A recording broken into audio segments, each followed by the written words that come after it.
Great, thanks. And let me just Okay. introduce you, then you can jump right in. So Okay. welcome, Lauren. Lauren is the Open Education and Psychology Librarian at the University of Washington Libraries. In this role, this new role for our organization, she leads conversations around open educational resources, working with campus partners to support the adoption and publication of affordable and openly licensed materials.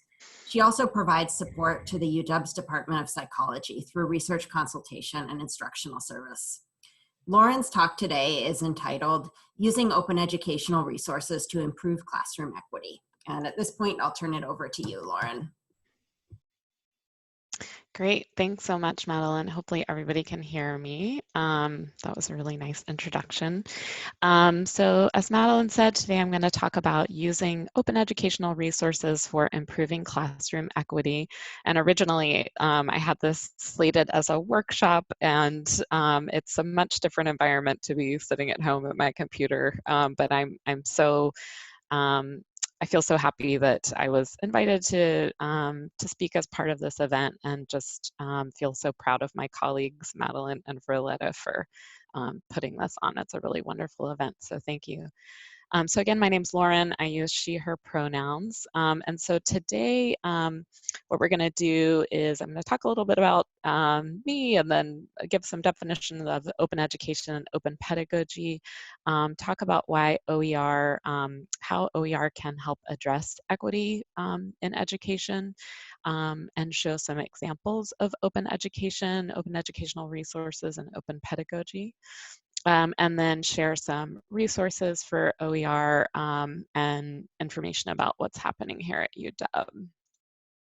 So I didn't realize I would have this nice introduction, but just a little bit about me. I've been a librarian at UW for over 10 years, and currently serve as open education and psychology librarian. One of my long-term values as a librarian, regardless of my work area, has been putting people over collections or buildings or platforms back into the work that's happening, and to have the work of library staff help us to move from transactional experiences to engaged experiences with our communities. Prior to my current role, I work supporting online education and then interdisciplinary student research as the Research Commons librarian.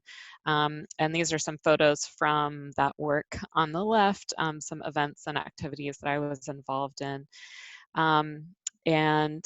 Prior to, after those roles, I worked online, completely online, for 3 years as a librarian, answering questions that came in from students at the UW, as well as students studying across the world, through a service that we have called Ask Us in the libraries. Your public libraries, and as well as the UW and many university libraries, have this kind of online chat with a librarian feature. And I think having that experience of being a remote librarian for so long, and working in a totally online environment, really made clear the barriers we place in terms of access to education. As librarians at a university, we're all very familiar with questions that come in every quarter from students who need access to their course materials, to textbooks, and they want to know if the libraries have a copy. I also heard from students, and we hear regularly from students who can't get access to materials they need because of paywalls, or because they're not affiliated with a specific institution, or have graduated from an institution, as Nikita Oliver was mentioning earlier. This all the more kind of drove my interest around open access to information and open education. So I should mention, as Madeline said, this is kind of a new initiative in the libraries, having open education within a role. I should say that I'm still learning about OER and open education, and I'm not an expert, but I'm still learning. That's something that I value as a librarian, having the opportunity to learn. So if you have questions at the end that I can't answer, I'm just interested in hearing what questions come up, and maybe we can do some community answering of questions. So what is this open education I keep mentioning? Open educational resources, or OER, if you're not already familiar, are high quality teaching, learning, and research materials that are free for people everywhere to use and repurpose. So OER, sorry, I'm flipping through the wrong slides. So OER, open educational resources, can be videos, they can be textbooks, they can be course modules, syllabi, in this case of the MIT Open Courseware, they can be entire online courses. And a lot of times when we talk about openness, we're talking about things that are free and we're talking about access. But it's important to emphasize that with OER, it's not just the fact that materials are freely available for anyone to access online, it's also that they come with a set of permissions that allow people to do even more with them. So a lot of times with the world of OER, we talk about the 5 R's. That constitute open content. So in addition to being able to make and own and control copies of content that you're making online, you also give others the permission to use the content in a wide variety of ways, for instance, in a class, in a study group, on a website, as well as to revise, so to adapt, adjust, modify, or alter the content, for instance, translating it into another language. You might also, or it also involves giving permissions that allow others to remix what you've written. So for instance, if you've written an OER that's the textbook, giving permission to, if it is an OER, it would be giving permission to others to take chapters of that book and remix it and republish it if they acknowledge you as the original author. So creating something new through this remixing process. And also to redistribute copies of that original content.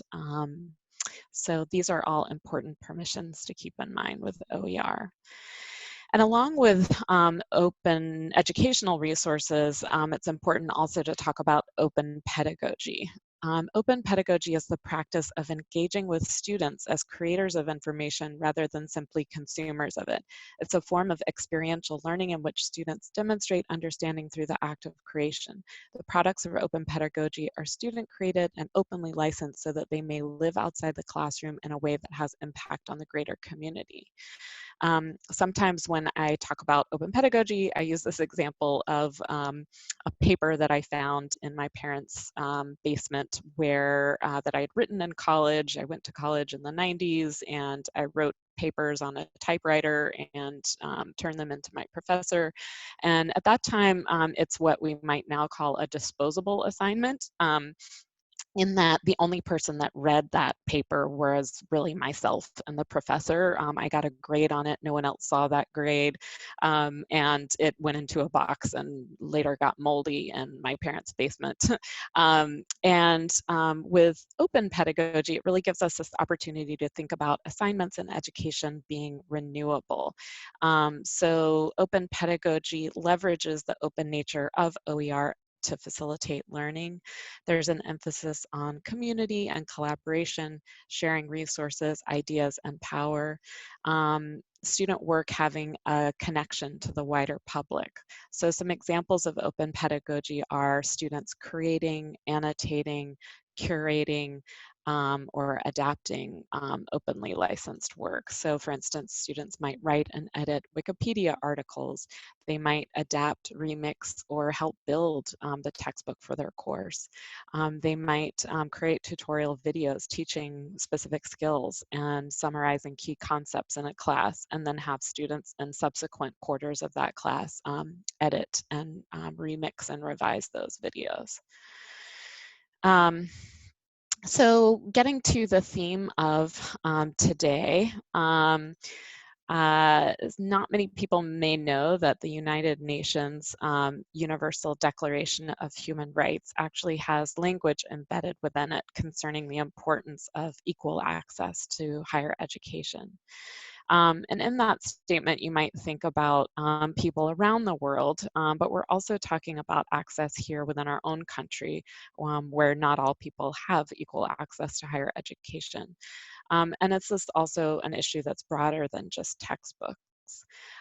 Open educational resources have the potential to move us toward a more equitable society, and at the same time, higher education, as we know, is structured in a way that serves to reinforce social inequality. So just a few statistics. This is done from a study from the US Department of Education.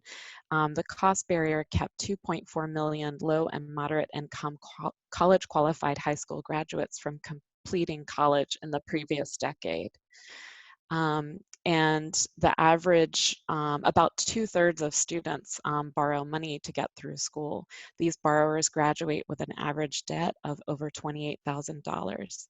And much of this is tuition, and that's kind of a whole other talk. But in addition to tuition costs, we know that students are shouldering other burdens like textbook costs. So textbooks might not be the highest cost leading to these affordability issues, but it is a cost that we as educators and librarians can impact. We know that the cost of textbooks has risen 3 to 4 times the rate of inflation over the past 30 years. And we also know that students cope with that cost in a lot of different ways. So they may purchase an older edition of a textbook. They may never or delay purchasing the textbook for their class or share it with other students in order to cope with those high costs. And students who are marginalized are impacted most. For instance, students who are first in their family to go to college, those who are holding student loans, who are working many hours a week. These are the ones who are potentially not going to be buying the book for their course, and we know that that comes with academic risks. So moving into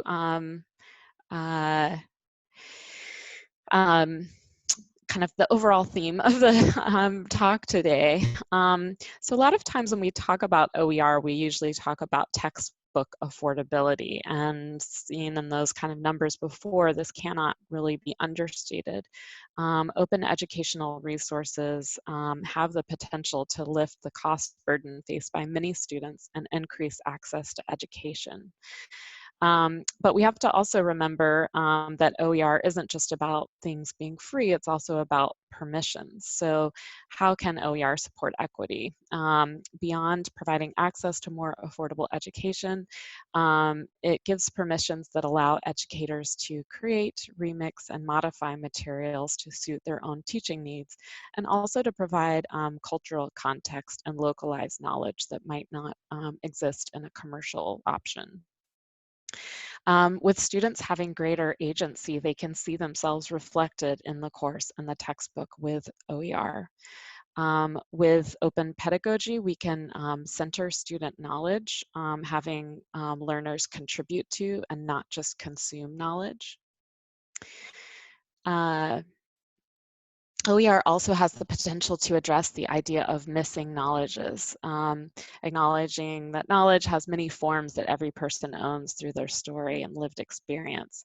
I think this kind of gets back to Nikita Oliver's talk earlier about libraries as a place for building relationships and knowledge sharing.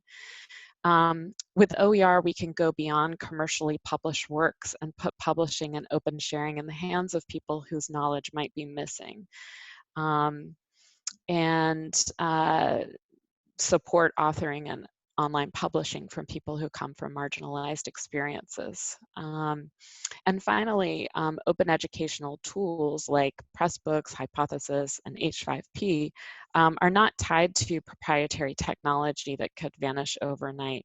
So I think also within the open education movement, we have this opportunity to challenge commercial platforms that might exploit student privacy and seek to capitalize knowledge protection.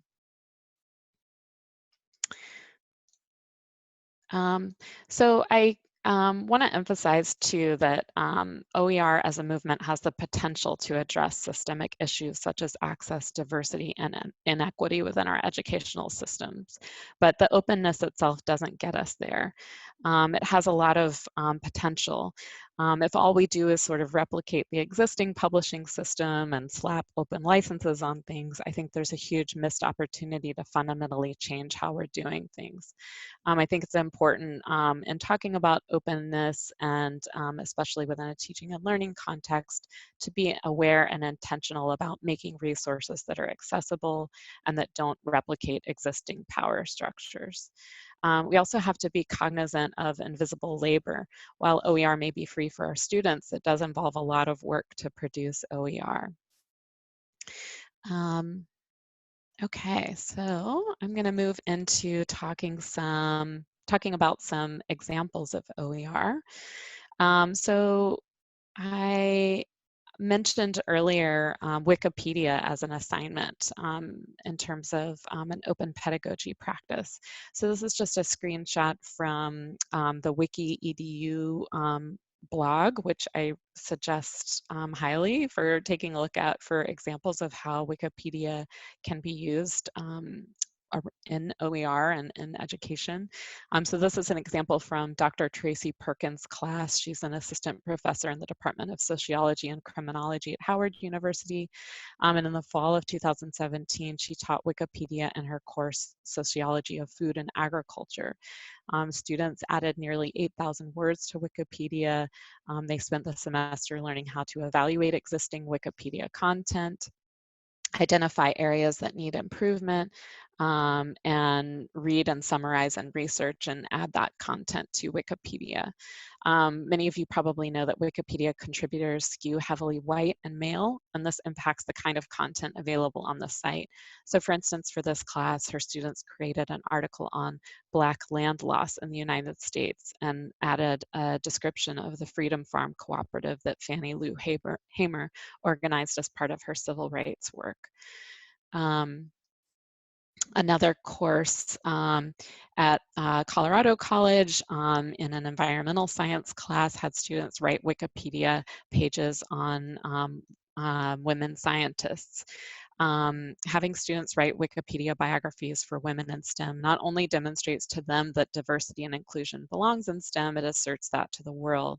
Less than 18% of biographies on Wikipedia are about women. If the 5th most visited site on the internet reflects the world's gendered biases, what effects does that continue to have on the future of women in STEM? So I think this is kind of an important role that can be played for opening and addressing equity. For open textbooks, this is an example of one created by Christine Miller at Landscape Architecture at the University of Minnesota, a design equity book that maps design processes and products against equity research to highlight the pitfalls and potentials of design as a tool for building social justice. It has a Creative Commons CC BY license that allows anyone to revise and remix that work. This open anthology of earlier American literature is kind of a great example of having students co-create a textbook on earlier American literature. It's almost entirely written by undergraduate students, and it's inspired a lot of future open pedagogy projects. Here at UW, Eduardo Viana da Silva, a lecturer in our Portuguese language program, wrote this OER. It's an openly licensed introduction to Brazilian Portuguese. And Eduardo wanted to create a Brazilian Portuguese textbook for students who have English as their first language, but also having it be applicable and open to high school students and adults learning Portuguese, including immigrants in Brazil. He said he felt uncomfortable asking students to pay $200 for textbooks, especially considering that it's a minor and many students wouldn't be able to shoulder that cost, and also is responding to the lack of Brazilian Portuguese as opposed to European Portuguese, which is covered frequently in educational textbooks. This How to FOIA, or Submit Freedom of Information Act request, was created by Emily Willard, a UW Center for Human Rights graduate research fellow, who said she felt strongly about creating an opportunity for anyone who wanted to learn to use the FOIA would have the basic skills to use this important tool of democracy and government oversight. This is also an OER. And I also want to highlight Badass Women of the Pacific Northwest. This is a student-authored zine project that's an OER created in the UW-Bothell course, Rad Women in the Global South at UW-Bothell, led by Professor Julie Shane. It's a collection of biographies and portraits of badass women in the Pacific Northwest, where students did all of the artwork, research, and writing. And in the process of creating the book, students learned about open access, Creative Commons, and their rights and responsibilities as open scholarship authors. And there's a really great video on YouTube that describes the student process of creating that book. I know I'm almost out of time, so I just want to quickly highlight that we have guides here at UW on open educational resources, places to find those resources, as well as tools for creation. We also have UW Library's Pressbooks publishing platform, which many of the OER I've highlighted have been published in. And we're going to be holding workshops, including one tomorrow, as well as April 8th and 16th, and more in spring quarter. You can sign up at this URL to RSVP for that. And then also we're having an OER and Pressbooks community meetup, entirely online, of course, on Thursday, April 23rd in the afternoon. And this is really an opportunity for anyone at the UW who's interested in talking about OER projects maybe you're interested in, or you just want to listen in, or you want to share something that you're working on to kind of build a community of practice online. A really great resource that I need to further read that really I think would be great for this folks who are interested in this topic is this Our Stories, Our Knowledge, Transformative Practices for Building Community Knowledge. And it comes out of the Who's Knowledge Global Campaign. And they have this book on decolonizing our stories and knowledges that have a lot of open ed practices. Okay, I'm very short on any time for Q&A, so I'll stop here and yeah, see if there were any questions that came up.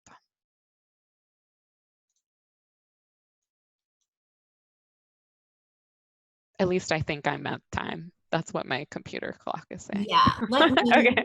I think I may have messed up the permissions of the person who was supposed to be doing the Q&A. So let me jump in. Oh, okay. Just then one question, Lauren, and maybe if anything else comes in later, you can respond with a text response. So somebody had a specific question regarding the $2.4 million figure that was shared from the US Department of Education.